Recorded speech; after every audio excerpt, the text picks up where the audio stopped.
Hi there, my name is Victor Ogwenika, and it says Echoes on the Street. Yes, it is a beautiful day in the city of Johannesburg, far away in South Africa.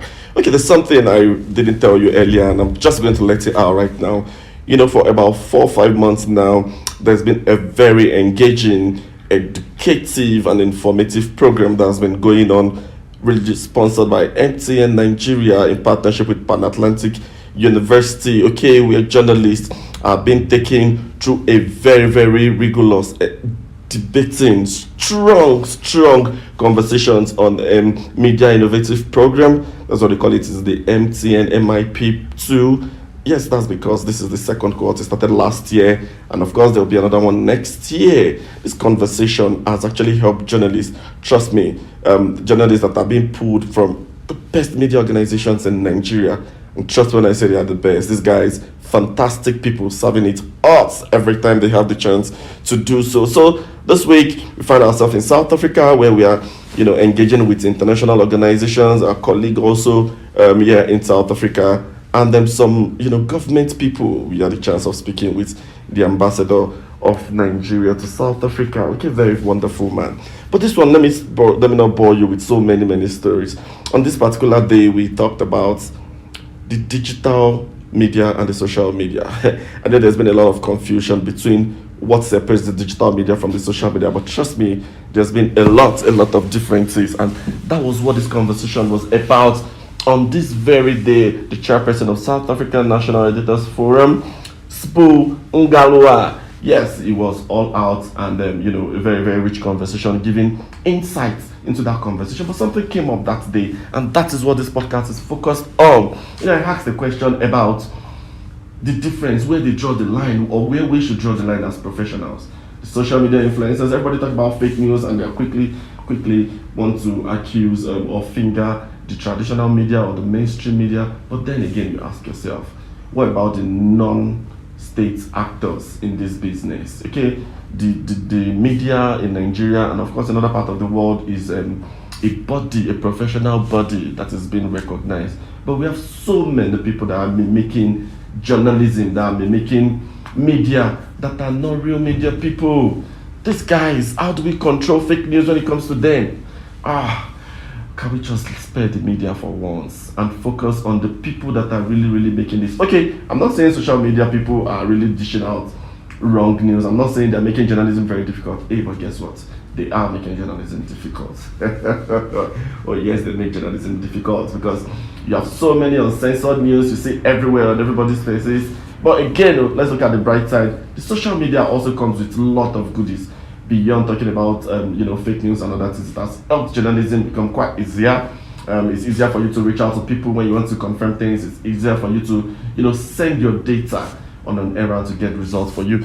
But this very day, we're talking about the difference, or where to draw the line between the digital news media and the social media. And guess what? The class scattered. Everybody coming up with something very strong. Even the PR people in the house were dishing it out again. And I have some of my colleagues on this one, apart from Mr. Sbu, there's Bilola Ogunaike. She's a PR professional with Black House Media. And of course, there's Sheon Efunuga, also fantastic journalist with the Pulse NG. So you'll be hearing different voices on this one.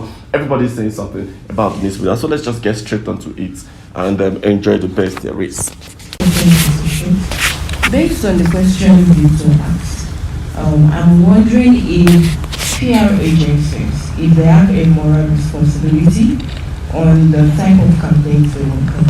So an example is, for example, when PR people get their briefs, they are the ones to decide the type of influencers to use, the media houses to work with. Now I'm wondering, do they have a moral responsibility? For example, during the elections in Nigeria, there were lots of misinformation that was started by influencers.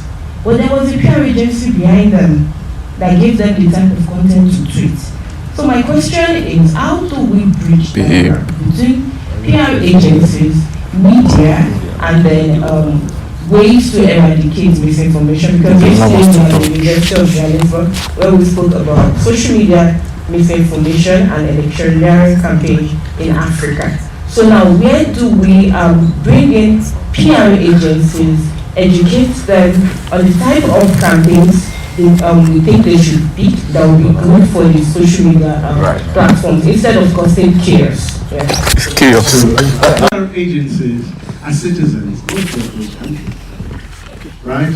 And I don't believe that you can burden PR agencies to say you have this responsibility. Every individual, every citizen of the country has an interest in its stability. And misinformation and disinformation can actually be purveyed by media houses. It's not necessarily PR. So rogues are everywhere, right? So I wouldn't want to lump PR agencies with that responsibility. But I do hope that there is recourse in your country when disinformation and misinformation is spread. My brother here spoke of a dichotomy that he was trying to grapple with, and that how do you have self-regulation but you've got laws against it? Yes, it's important. A law is a law. If you break the law, you break the law. You can't hide behind being a journalist. If you break the basic tenets of journalism, by all means, they must hold you to court.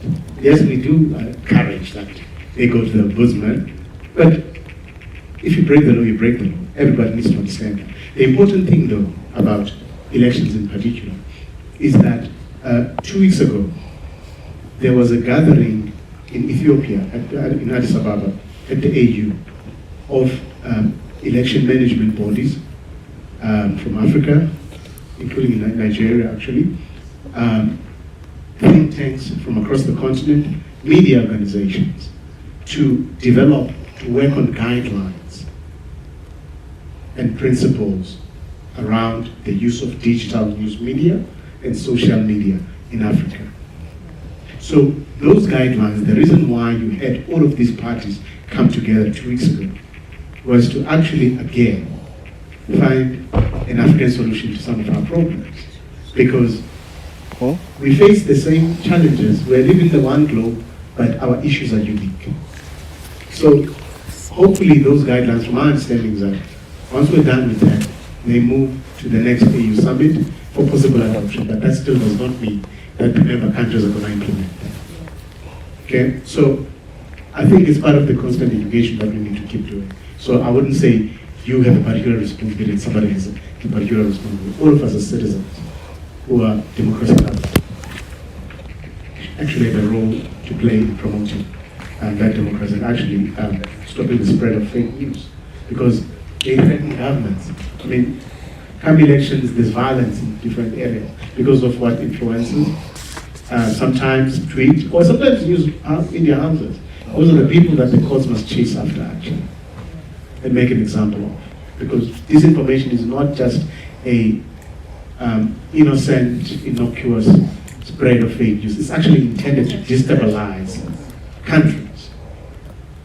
And instability has very negative and dire consequences for countries. So it's not something to be sneezed at.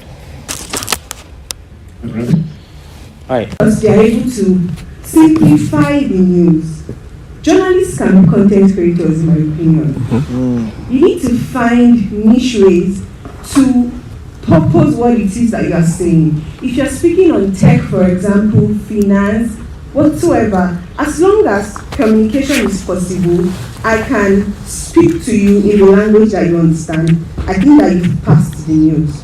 What I think we as traditional media platforms do is, many times we take the one-way approach, which is not what is exactly working now. For each social media platform, for example. What's the long-way approach? What's the long way? The one-way.